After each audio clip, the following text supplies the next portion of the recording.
প্রিয় দর্শক, সূরা ইসরার ৮২ নম্বর আয়াতে আল্লাহ তাআলা ইরশাদ করেছেন, ওয়ানুনাজ্জিলু মিনাল কুরআনি মা হুয়া শিফাউন ওয়া রাহমাতুল লিল মুমিনিন।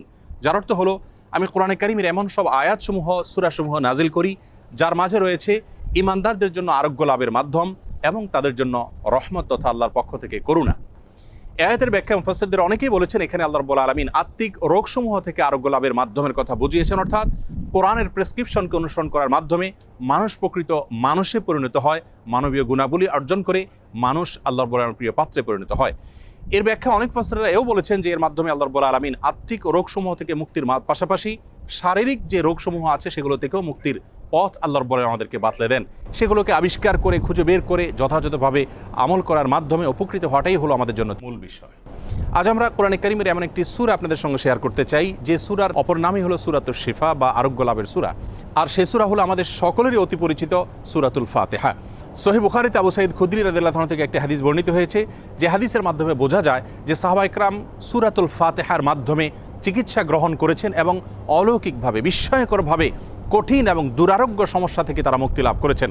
তখন নবী করিম সাল্লাল্লাহু আলাইহি সাল্লাম বিষয়টি জানতে পারার পর তাকে বলেছিলেন, ওমা ইউদরিকা আন্নাহা রুকিয়া, তুমি কিভাবে জানলে যে সূরা ফাতিহা এটি রুকিয়া বা সকল রোগ থেকে শেফার একটি মাধ্যম। এজন্য এই সূরা সম্পর্কে উলামায়ে কেরাম বলে থাকেন যে সূরা ফাতিহার মাধ্যমে যে কোনো রোগ বালাই থেকে, যে কোনো বিপদ আপদ থেকে, যে কোনো অসুখ বিসুখ থেকে মুক্তি লাভের মাধ্যম হিসাবে আমরা এটিকে ব্যবহার করতে পারি। সূরা ফাতিহা এ সম্পর্কে ইমাম ইবনুল কাইয়িম রাহিমাহুল্লাহ তিনি বলেছেন, এই সূরাটিকে বারবার আমি আমল করে দেখেছি।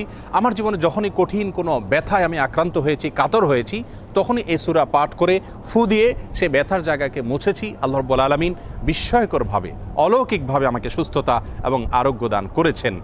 আমি ব্যক্তিগতভাবে আমার কথা বলতে পারি যে আমার বাসায়, পরিবারে আমার বাচ্চাদের যখন কোনো অসুখ বিসুখ হয়েছে, কখনো কোনো সমস্যা দেখা দিয়েছে, তৎক্ষণাৎ আমি সূরা ফাতিহা পাঠ করে তাদেরকে ফু দিয়েছি, তাদের শরীরে মুছেছি এবং সঙ্গে সঙ্গে আল্লাহ রাব্বুল আলামিন বিস্ময়করভাবে আমাকে উপকারিতা দিয়েছেন। আর এরকম ঘটনা আমার জীবনে ২-৪ বার নয়, বরং অগণিতবার ঘটেছে। এজন্য সূরা ফাতিহা এটিকে যদি কেউ যথাযথভাবে আমল করতে পারেন, সে আস্থা এবং বিশ্বাস আল্লাহ তাআলার প্রতি থাকে, তাহলে সেক্ষেত্রে অবশ্যই এর মাধ্যমে যে কোনো দুরারোগ্য ব্যাধি থেকে পর্যন্ত আমরা আরোগ্য লাভের মাধ্যম হিসাবে এটিকে ব্যবহার করতে পারি। হাদিসে কুদসিতে আল্লাহ রাব্বুল আলামিন বলেছেন, আনা ইনদা যন্নি আবদি বি, বান্দা আমার প্রতি যেমন ধারণা করবে আমি তার প্রতি সেরূপ আচরণ করব। অতএব পরিপূর্ণ আস্থার সাথে, বিশ্বাসের সাথে যদি কেউ যে কোনো অসুখ বিসুখ থেকে, যে কোনো ব্যাধি থেকে মুক্তি লাভের জন্য সূরা ফাতিহাকে পাঠ করেন, সেটি পাঠ করে কোনো পানিতে, তেল ইত্যাদিতে ফু দিয়ে সেটি যদি ব্যবহার করেন, প্রয়োগ করেন, অথবা শরীরের কোনো জায়গায় অসুখ দেখা দিলে এটি পাঠ করে যদি ফু দেন সেই জায়গায় বা মোছেন, ইনশাআল্লাহ বিইذনিল্লাহ আল্লাহ তাআলা তাকে ওই রোগ থেকে মুক্তি নসিব করবেন। এবং এটি হাজারো লাখ উলামায়ে কেরাম এবং ঈমানদারদের পরীক্ষিত একটি আমল। আমরা এই আমলটি যে কেউ করতে পারি। আমরা অনেকে মনে করি এই সমস্ত সূরার মাধ্যমে আরোগ্য লাভের জন্য বোধহয় কোনো মুত্তাকি পরহেজগার মানুষ দিয়ে এগুলো পাঠ করাতে হয়। মূলত আমরা যে কোনো মুসলমানই এটিকে আমল করতে পারি এবং এর মাধ্যমে আরোগ্য লাভের চেষ্টা করতে পারি। আল্লাহ রাব্বুল আলামিন আমাদের সকলকে কোরআনে কারীমকে সব দিক থেকে আমাদের অনুকরণীয়, অনুসরণীয় গ্রন্থ হিসাবে গ্রহণ করার তৌফিক দান করুন। কোরআনে কারীমের সকল প্রেসক্রিপশনগুলো মেনে আমাদের জীবনকে আলোকিত করার তৌফিক দান করুন এবং কোরআন থেকে শেফা গ্রহণ করে আরোগ্য লাভ করে আল্লাহ তাআলার প্রতি আমাদের ঈমানকে আরও বৃদ্ধি করার তৌফিক দান করুন। আসসালামু আলাইকুম ওয়া রাহমাতুল্লাহি ওয়া বারাকাতুহু।